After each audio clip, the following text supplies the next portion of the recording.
Welcome everyone to our first Focus Farmer Foundations for Success webinar. We're really grateful for you all to join us this morning, and I'm joining you here from the Adelaide Showgrounds where our Livestock SA office is. We'll start at the Foundations for Success, so we're really wanting to look at what the important parts are for ourselves to be able to manage our businesses during some of these times that we're facing. So I've got Bron Stedall from Pinion Advisory today to talk to us, and I'm really excited to share that information with you.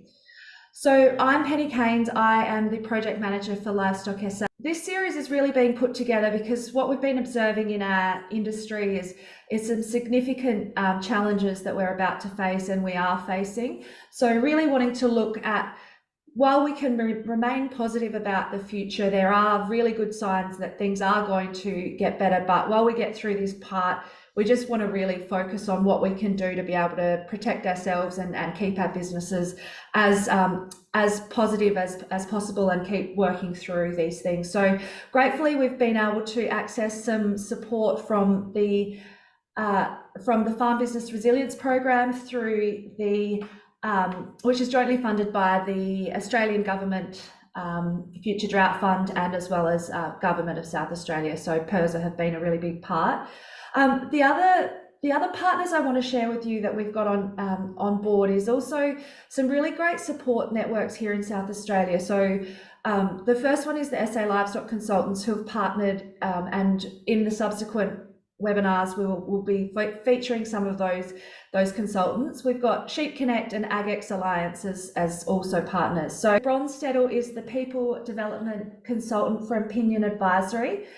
She's working with groups, individuals or couples, and she utilises talk therapy and education to help facilitate positive change and improve well-being. Bron also supports farming businesses to overcome issues with succession when conflict stands in the way of positive outcomes. So, let's get underway. Thank you. Good morning. Thanks very much for having me. The one thing that I keep saying to people is that we're always one conversation away from feeling better, or one conversation away from thinking differently, or one conversation away from making somebody else feel better. So please don't avoid having that conversation. You know, it's one little conversation can be so significant. So that's definitely one message I'd like to get across, but there's also so much that I'd love to share. So I'm gonna get stuck in now. We are covering 3 key concepts. I'm just gonna touch on what resilience is, and then I'm going to unpack what goes on within us with our whole thinking and feeling stuff, okay? Because that's fundamentally behind so much of a behavior and coping strategies. And then we're going to look at some of the key things that we do thinking-wise, which is responsible for so much of our suffering. Okay, so resilience. If we look at how do we define it, one of the most significant, I reckon the best definition I saw for that was this. The fancy way of saying it is the development of adaptive outcomes and the avoidance of maladaptive outcomes during adversity.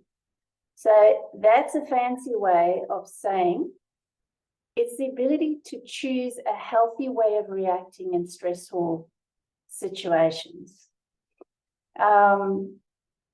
And we're gonna unpack that and look at how we can achieve that further on.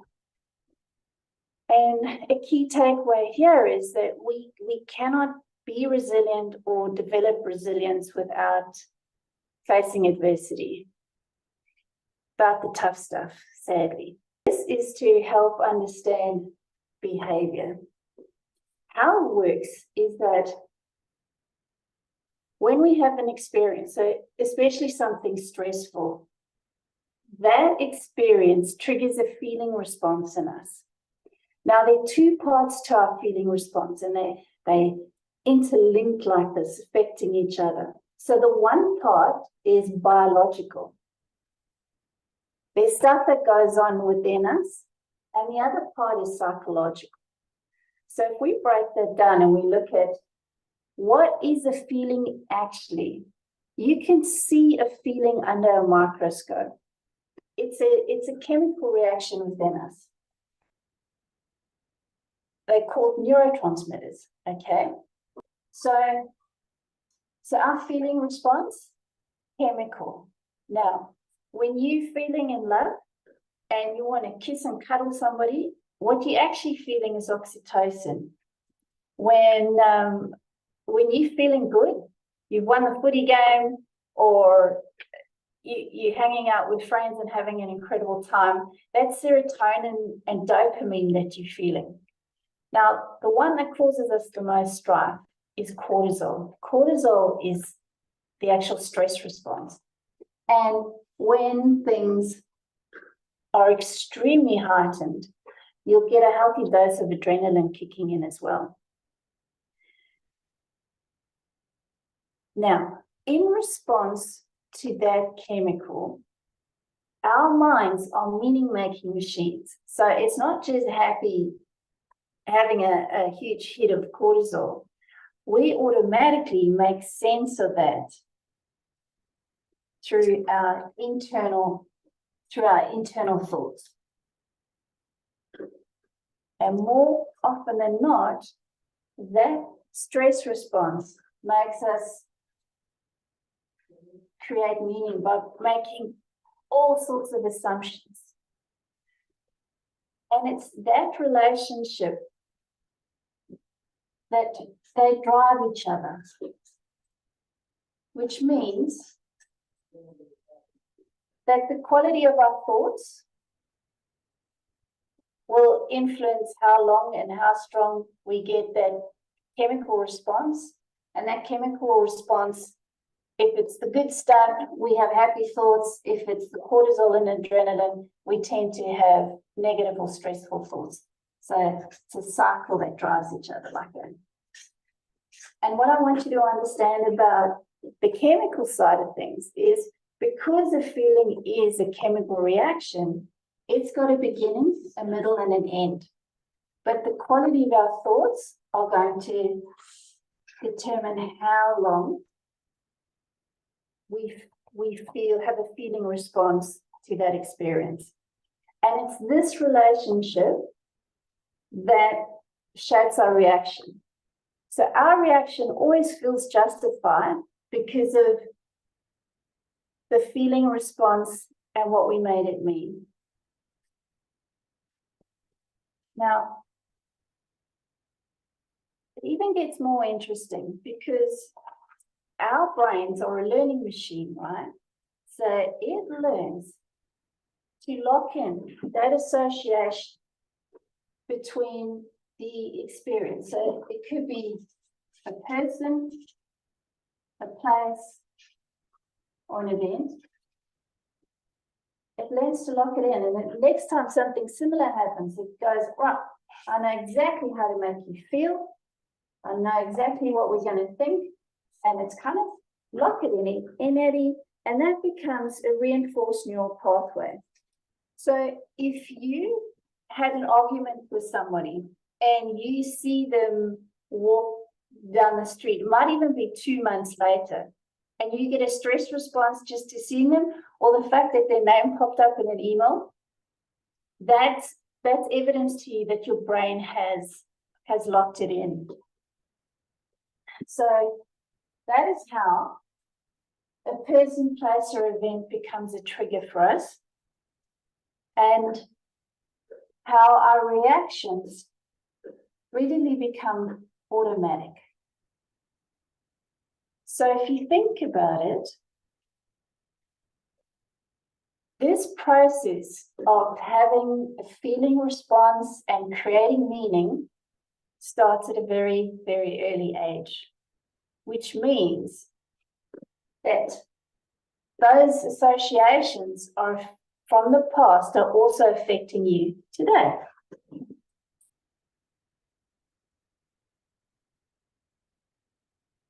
Because of that. Now, we all know that some days we can handle stressful things like a boss, and other days we can't. Other days it doesn't take much for us to flip our lids, right? So I want you to think of us kind of having a stress cup and a happy cup in us. Okay? So what that means is that even though in the moment we are responding to individual events,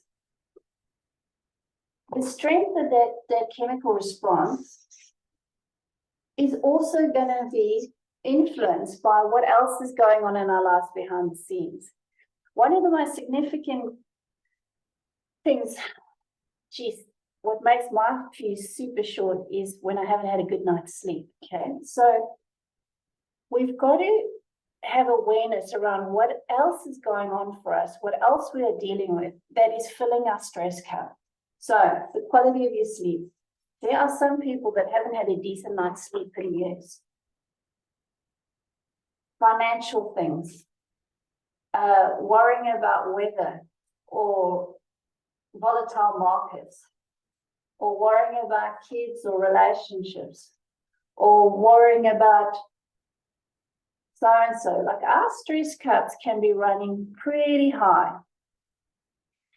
And for some people, there's no reprieve. Like they run with a full stress cup for years on end. And especially looking at farmers, there are very few that prioritize or understand the importance of filling their happy cup. So, and filling your happy cup is not just about going fishing or catching up with friends. Like that is incredibly important. To do things, play sport, it's incredibly important because it's filling your dopamine and serotonin levels, right? But I want to say that the most significant contributor to how full our happy cup is actually looking at the quality of our core relationships.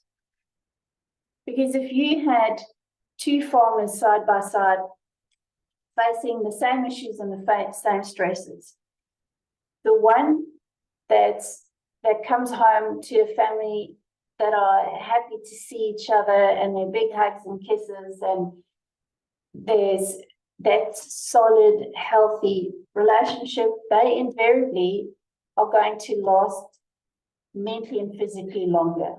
So please never underestimate the importance of prioritizing close relationships, of opening up to your partner, and even using these trying times instead of shutting down and closing, locking people out. Use this as an opportunity to strengthen relationships and strengthen the bond. So I would love for you just to take stock of all the things that are going on behind the scenes for you that are contributing towards stress levels.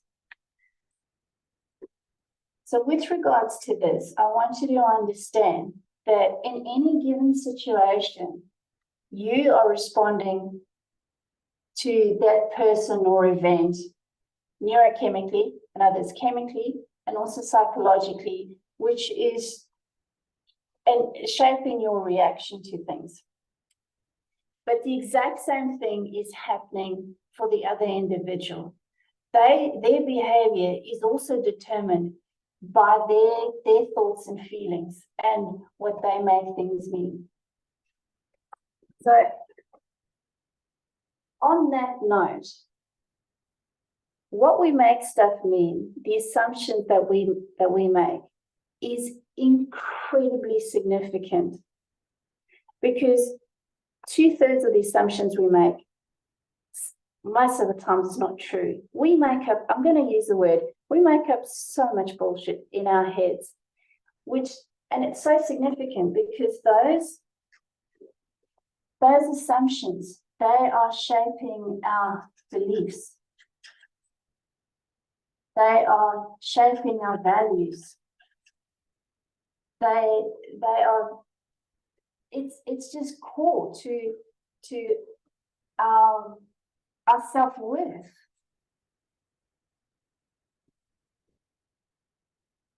And this is what we have control over.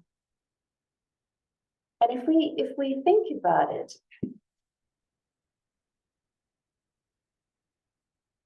every type of therapy, right, is about helping you make new connections in your brain so that you can think and feel different.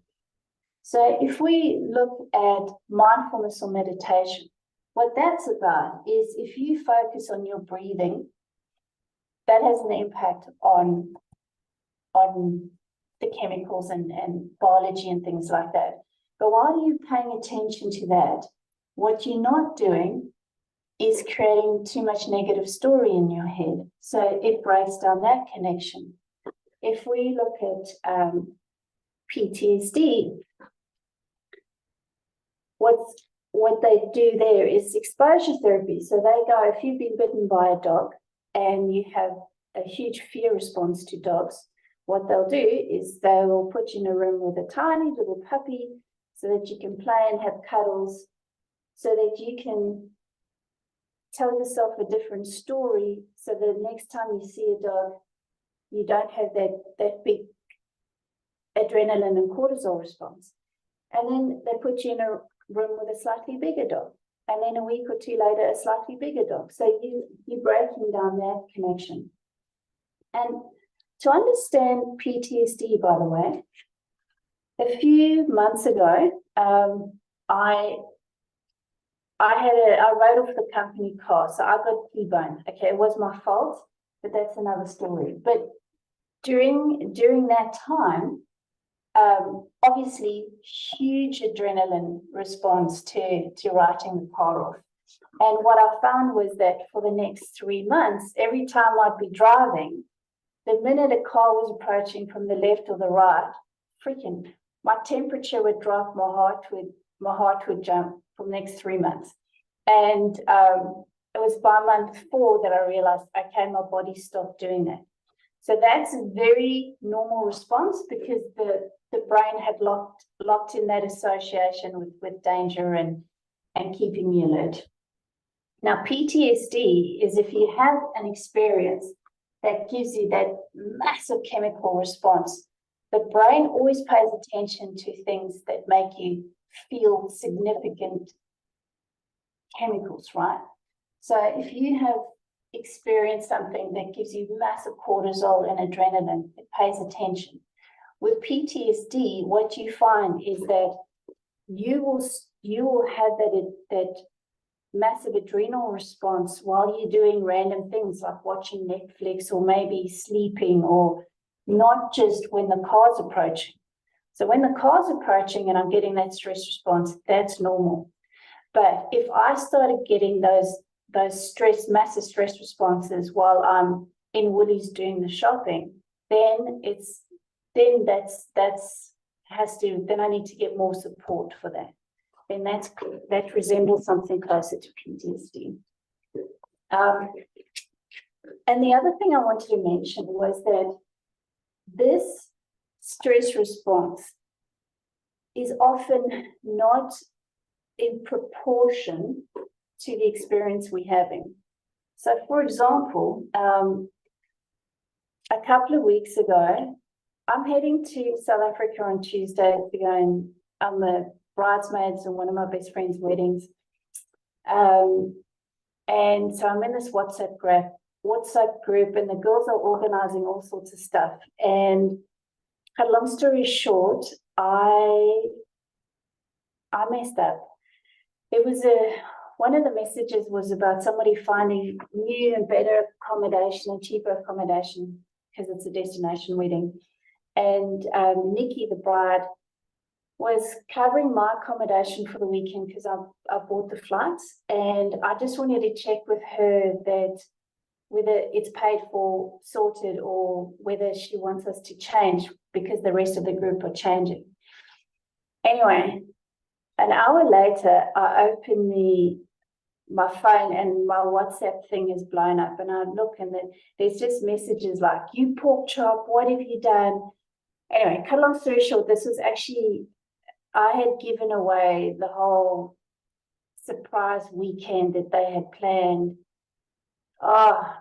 Anyway, the point of that story is that that's the closest I've ever had to having a panic attack. My heart was beating out of my chest out here. I couldn't think. I wanted to cry. I could battle breathing because I just thought, oh, they're going to hate me. I've ruined everything, and they're going to be so off towards me when I go over there. So I'm having all these freaking drama thoughts. And to be honest, that stress response, that adrenal response was worse than the car accident I had in March. Okay, so, and the way we respond is also so unique to us and what we make things mean. So now, coming back to resilience, what we find, as soon as we can see that, is we essentially have 4 types of responses. Now, particularly when we're stressed, okay, so we're looking at our stress response. One is the fight response. So what that looks like is if we automatically not only want to box, but be aggressive or shout or lose our temper, basically, that's one automatic response. The other automatic response is flight. So that is physically walking away so that we don't deal with that confrontation. But it could also be escapism. If you are one that can go and lose yourself for hours and hours on social media, because it shuts out all the worries of the day, that's a flight response. The other one is freeze. And basically, if you are an individual where when things are incredibly stressful, you can't make decisions, you have that decision paralysis, you need to double check everything that you do just to get confirmation that you're okay, that's a freeze response. And then the last one are those of us fawn, where we put a positive spin on everything, because that way we don't have to have any difficult conversations. Okay, I'm brilliant at that one. She'll be right, mate. Okay, so resilience basically is the minute we have awareness, we can choose something different. So what we said the definition of resilience is the ability to choose a resourceful or healthy way of responding in stressful situations. So resilience is basically, instead of being automatic, it's the ability to go, okay, this situation warrants me to step up and have a difficult conversation, to voice my opinion or to establish boundaries or to take charge. It's that fight. So there are occasions where the fight response is the most resourceful thing to do.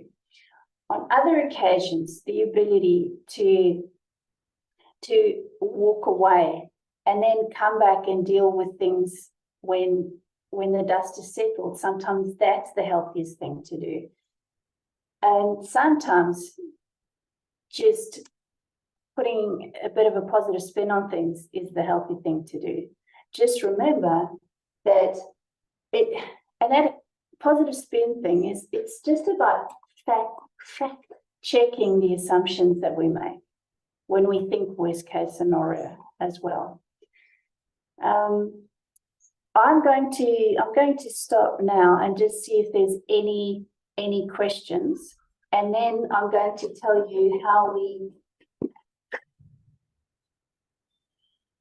use this model to help us manage stress. Okay, Thanks. Any questions? Thanks so much, Bron. There hasn't been any questions come through the chat, but lucky we've put in the webinar registration some an opportunity to ask questions. So I am going to ask one of those ones. So, what personal and professional development can we do to keep stress out of our lives? What strategies are there? Oh, And that might be coming up. yeah, It might be a yeah. little precursor to what's coming up. Oh, there is so much out there and it always starts with awareness. So, for example, today, take notes, go back and apply what I'm gonna show you. Podcasts, webinars, people, keeping this is all about personal growth, and having that front of mind will make you see opportunities when they pop up instead of ignoring them. It will make you have far more interesting conversations, talk to others about it and find out what they're listening to or who they recommend. Or I've spoken at several places, so there are amazing opportunities, whether it's rural women or rural women's gathering. There's heaps of stuff online. So just being open to it is key. And on that note, what I'm going to share with you now is using this for exactly that, stress management. Okay. Now, if you have managed to print your notes, otherwise, please just write this down. It is on the page. I think it's page 4 of the notes.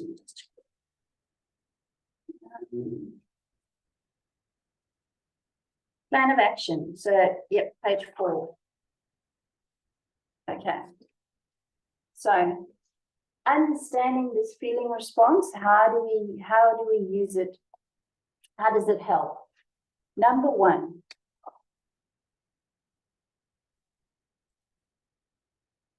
because our thinking and feeling is so integrated, and we never taught to separate the two. With awareness, what I want is just for you to acknowledge and be okay with the fact that huge cortisol hit is completely natural. It's your body's natural response to a situation. And we need to just be okay with the fact that sometimes our freaking heart races and our stomach knots. Perfectly normal. It's cortisol. In fact, we've got to be grateful for the fact that we can feel, and then things are working the way they should. So 1 is just be okay with that feeling in the first place.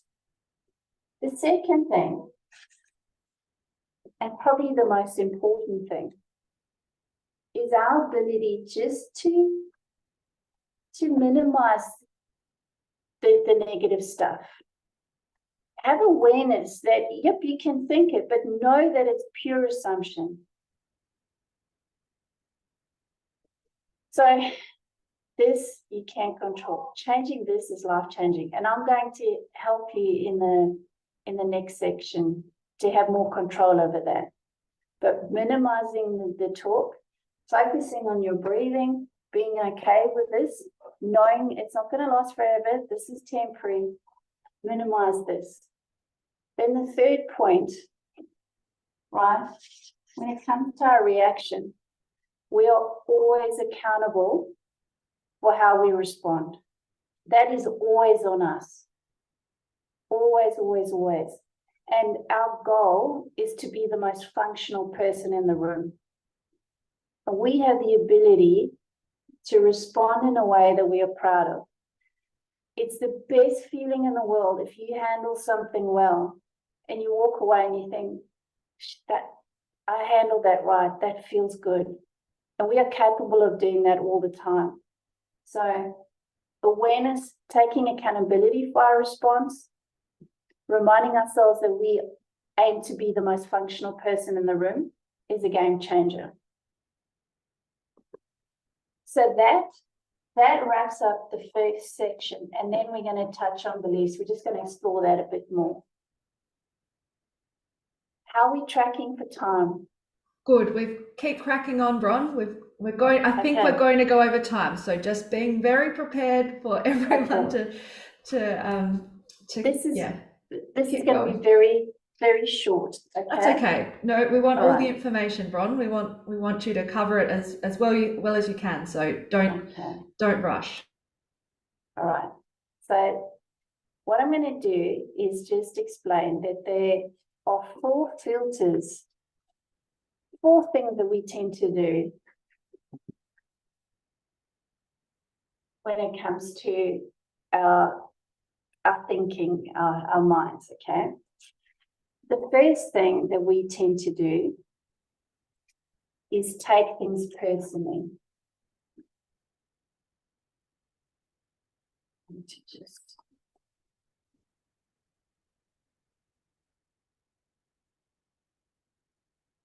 We have an unbelievable ability to make things about us. You know, if in a work environment, if somebody points out that we've made a mistake or something like that, it's often that feeling of he always micromanages me. He always tries to find fault with what I do. You know, he's so quick to point out when I've made a mistake, but I'm freaking working my guts out, and I don't see him saying, you know, thanks, I'm doing a great job. So we have an amazing ability to take one thing and make it mean something else, but an amazing ability to take one thing and make it personal. I always share that when I was 6, my parents got divorced, and what I made their divorce mean was that my dad didn't love me enough to stay. So, you know, those beliefs impact our self-worth, they impact our level of trust. Very significant what we make things mean. So this is the first thing we do, is we take things personally. The second thing that we tend to do when it comes to our thinking is we think in black and white. So we've got a strong sense of wrong or right. And this also shapes our values. But what I want to say here is that the more rigid our beliefs and thought structure is, the more toxic it actually is.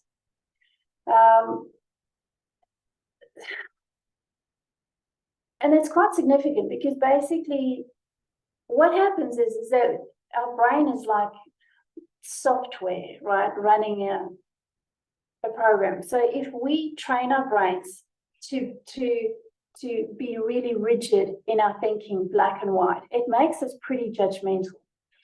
And that whole judging side of things is a double-edged sword, because not only do we judge people in situations that we have no insight into, but we tend to be pretty critical of ourselves. So what you find is that people are very scared to make mistakes or step out of their comfort zones, because heaven forbid they make a mistake. So black and white thinking is the third thing we tend to do. The third thing that we tend to do is we confuse our feeling response with fact. Okay, so if you remember, our feeling response is that chemical hit of cortisol if it's stressful, and what we make it mean, the story we tell ourselves, the assumptions we make. Those assumptions that we make, we believe that our version of events is true. So here, if you look at being in the street and you see a friend of yours across the road, if you give them a big smile and a wave and they look at you and they turn their back and walk into the shop, right? What are you thinking and feeling? So it might depend on the day, but there can be a multitude of responses to that. Clearly he didn't see me, or what have I done? Has somebody said something? Geez, obviously I've thought that you know, that we're friends, and, you know, so there's all these variations. And whatever assumption we make, whatever assumption we choose is our reality. So it's going to shape whether you invite them to your birthday party, whether you bound over and go and say hi to them the next time you see them at the footy club, or whatever the case may be. Like the belief that we've created now influences how we react, how we show up, right? But the question always remains is, how do you know which version of the assumption is true? How do you know that they didn't see you, or that they are actually angry with you, or that they've got a lot going on and that their mind's racing and they're worried about all sorts of stuff? So how do you know? You obviously have to cross the road and go and ask. But ask yourself truthfully, what is easier? Crossing the road and having that conversation, or making the assumption? 9 times out of 10, we will make the assumption, even if it means that we are sad and miserable for a couple of days. That is still easier than crossing the road and having the conversation, right? So just know that that's what we're doing all the time. We are the source of our suffering more often than not. And it's because we apply these filters, all right? So the fourth thing ties in with the third, and that is about understanding that what we do is magical thinking. Magical thinking is the assumptions we make. It is the beliefs that we create. That's what we do. And that is all a psychological construct, and that we have power over to change. So when it comes to stress management, what I'd love you to do is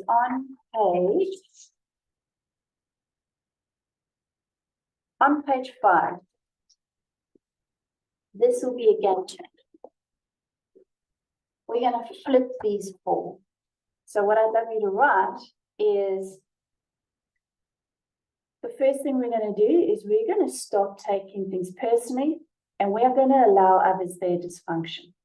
Okay, we're going to allow others their bad days. We are all pork chops sometimes, right? You cannot take somebody else's stuff and make it about you and impact your self-worth, okay? The next thing is we're going to stop judging people in situations that we know nothing about. Just stop judging. And then on a side note, be flexible, be curious. That's going to improve your mental health to no end. The third thing is we're going to stop confusing our feeling response for fact. We must be prepared to cross the road and have the conversation. And if we can't do that, just remind yourself you're making a hell of a lot of assumptions. Even that helps, okay? Because then if we can just take ourselves a little less seriously sometimes. And then the fourth one is be aware of the beliefs and absolute rubbish that you are buying into and believing about yourself. So those are the core messages from me. Thank you very much for joining me. It's always a pleasure. And please know that if ever you need support, my number is on the worksheet in the front, or you can find me on the Pinion website. Okay, so thank you from my side. Thank you so much, Bron. I think that's really important information, and I know you keep getting reminded of these things, and the more you practice it, the better off you are. So I am just going to invite Nick Miganelli. He's joining us today as one of someone that's worked with Bron previously, and we're just going to ask you, Nick, really around. So where are you joining us from today? Obviously from a tractor cab. Yep, I'm joining you from I'm on farm here at Verde Valley. Just Friends and Fertilizer. We know you've worked with Bron through some of these things that she shared with us, and I'm just wondering, what have you employed and what benefits have you got from it? So Yeah, so I guess my little situation, without going too deep into it, was a lot of hairy parts of running a family business. So I was young, I was keen, I was trying to make a difference, I was making a difference, still not. There were just a lot of issues around that. So branched out to get help. Found Bron. Bron was magic. Like proper, like just.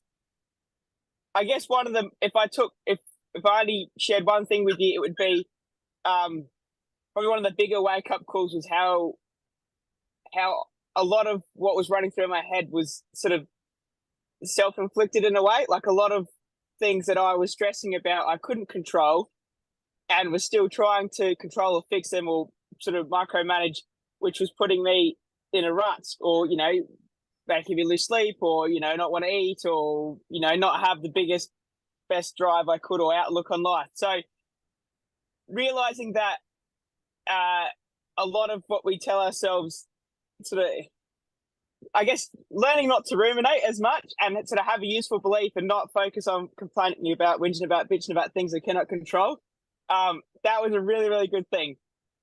Learning how to approach people from different angles, and as Bron mentioned earlier, sort of accepting that they are dysfunctional, and sort of accepting that and knowing that you've got to work around that, and that's your situation. Not trying to fix people, I guess, was a big thing that I learned to sort of to not do or try and do.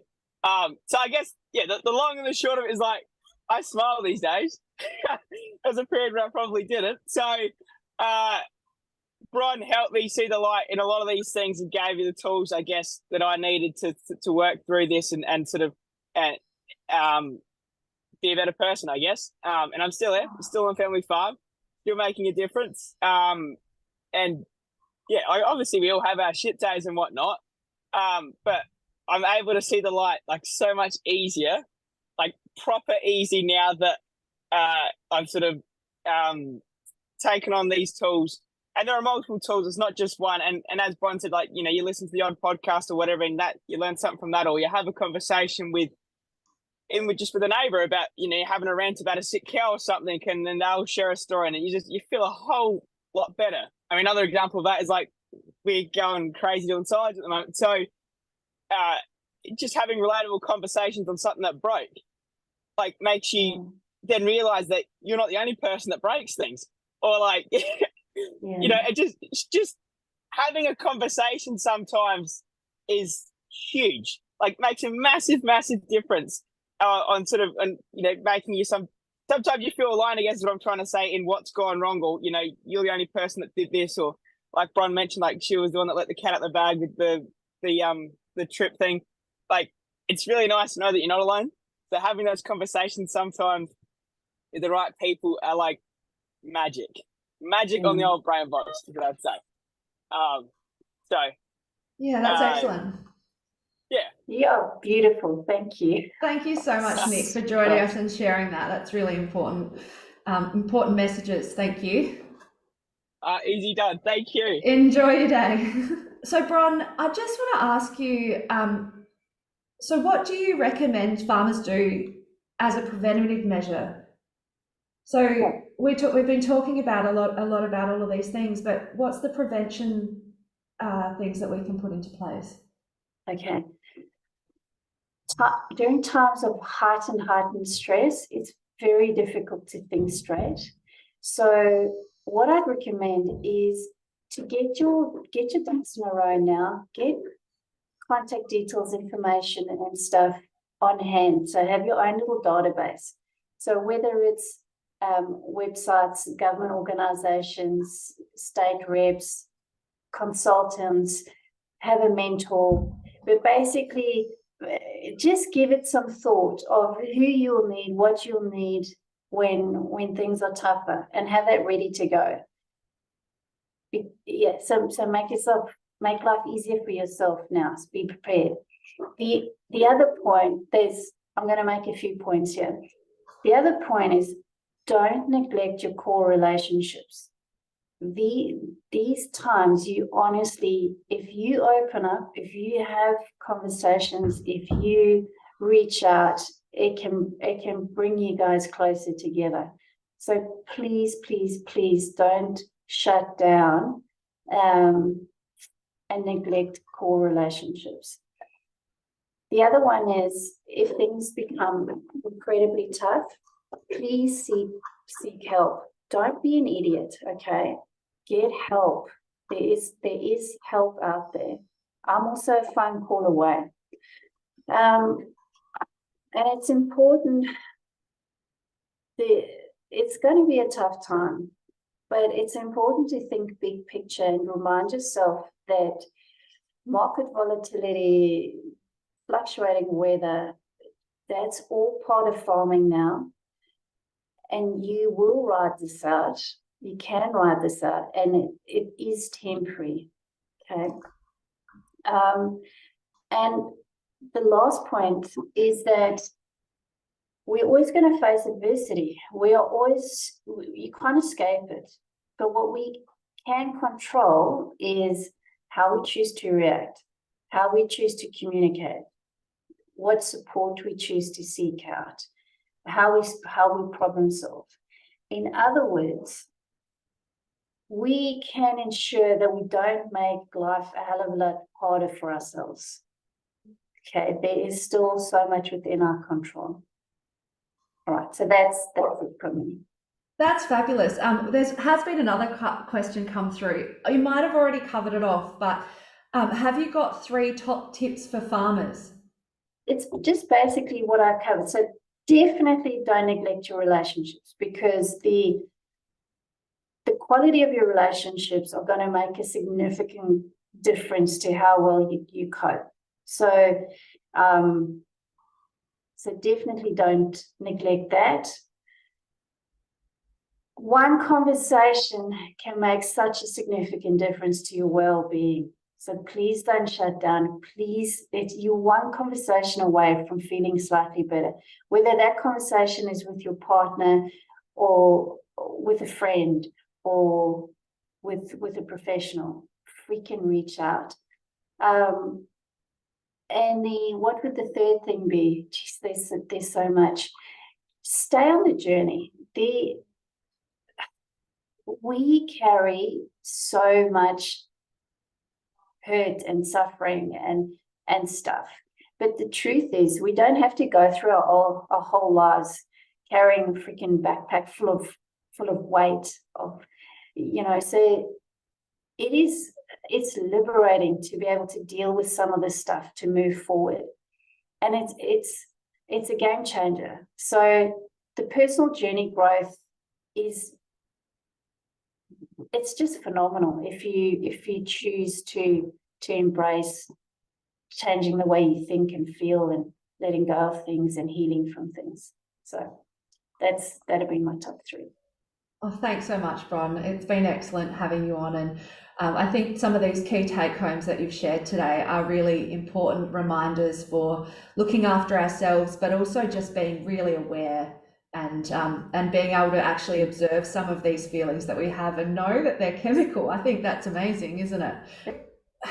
One of the points Bron made was really around that support that's available and the different places you can find that support. I just want to be really clear, like today we are, we're talking about some pretty high level concepts, but if you are feeling that this has brought up something for you or you're seeing signs in other people, please don't be shy to reach out and get some of those support. And it could be on any of the topics. So I suppose the reason why we partnered with these great partnerships is because of the support and the resources that they have available to share.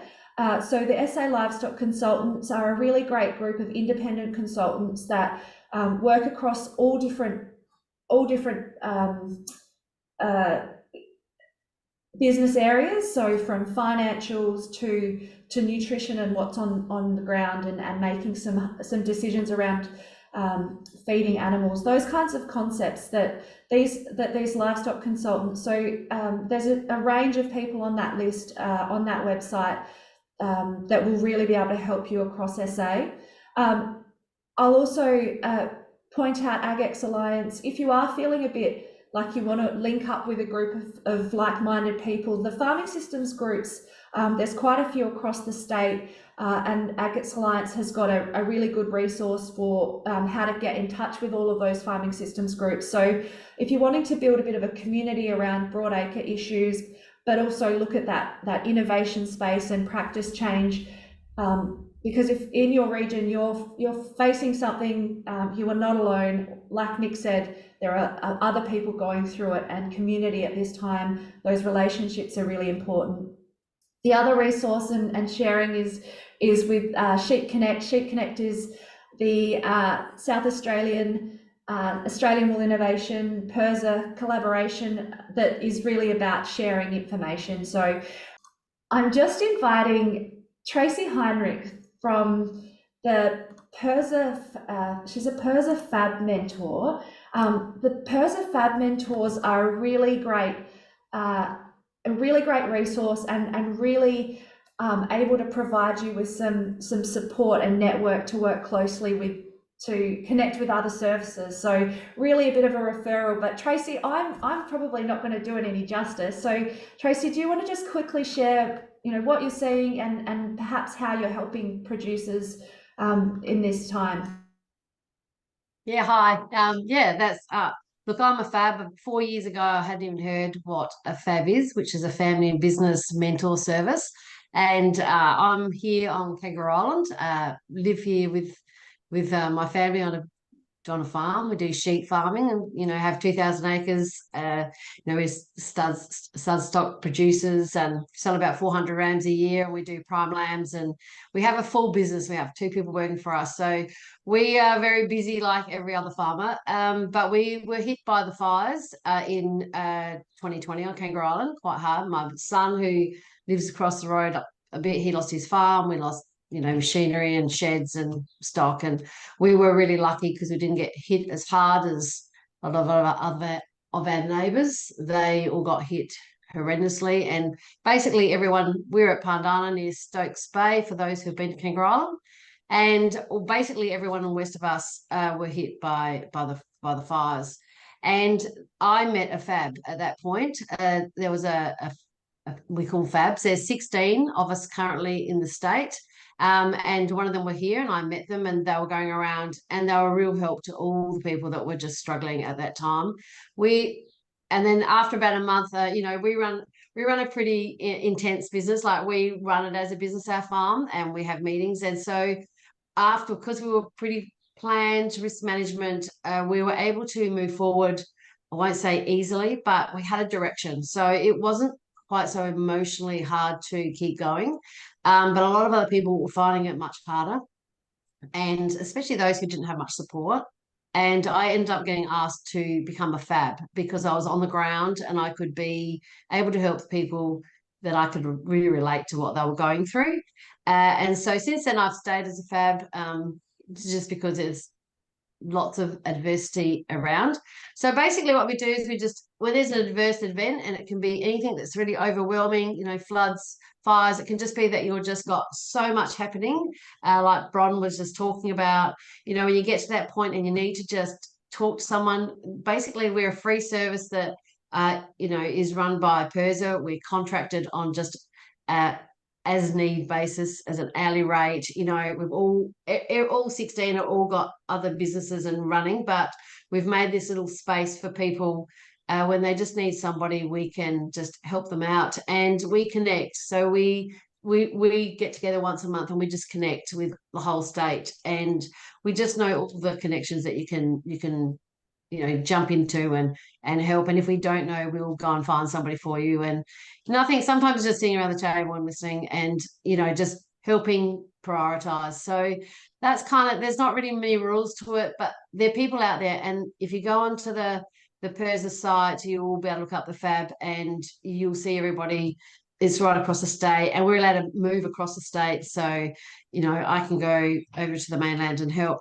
And so, so that's basically, that's kind of what we do. We're not looking for work. If we haven't got work, that means everyone's doing a wonderful job, and that's where we want to be. But if people need us, then it's a free service. It's a bit of a no-brainer, really. And if you know of somebody who you're worried about, your neighbour, you can just ring a fab and they will follow it up for you, so you don't have to do that yourself. So that's what we do. And I'm quite happy that I'm sitting in on this session because I do know Bron, and I just want to say to people that I have worked with Bron after the fires, and being the most functional person in the room is the really big point that I took from that. I was angry, with emotions are high when you're under those massive stresses, and you just start looking for everyone else to blame. And I think taking responsibility of that was a big game changer. Having effective meetings probably were two things that have really helped us get back, and I can say almost to a point where we're back to normal after 4 years. But yes, so anyone, yes, you can use Bron individually. She's fantastic. Also, just on the ag resilience side, there's a lot of ag resilience. I've been jumping in on those as well. That's a brilliant program. Risk management, if I can just, after the fires, everything I see, if you can think about risk management and how you cannot think after something big happens, and if it's a death or anything, you just have some things in place so you can go to it, and you can just, not have to think, but you can just follow some checklists. So that's me. And yes, we're getting a bit dry over here, and it's interesting to compare to the rest of the state because we're quite wet, but we still we can get quite dry. But it's been a great year for us. So Thanks, Tracy. I'm just going to ride this wave of low prices, and a couple of years we'll be back up there again. Yeah, thanks, Tracy. I really appreciate that.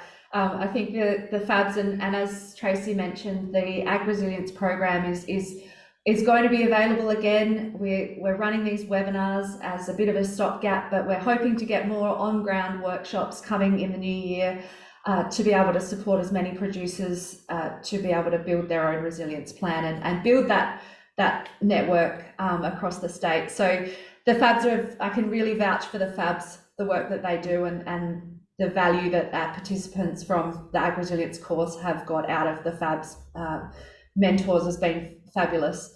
Don't forget the RBS Rural Business Support. There are other resources. I Farm Well. We've got Beyond Blue, Lifeline. If you go on the Livestock SA website, there is a mental health webpage, a Dry Times webpage.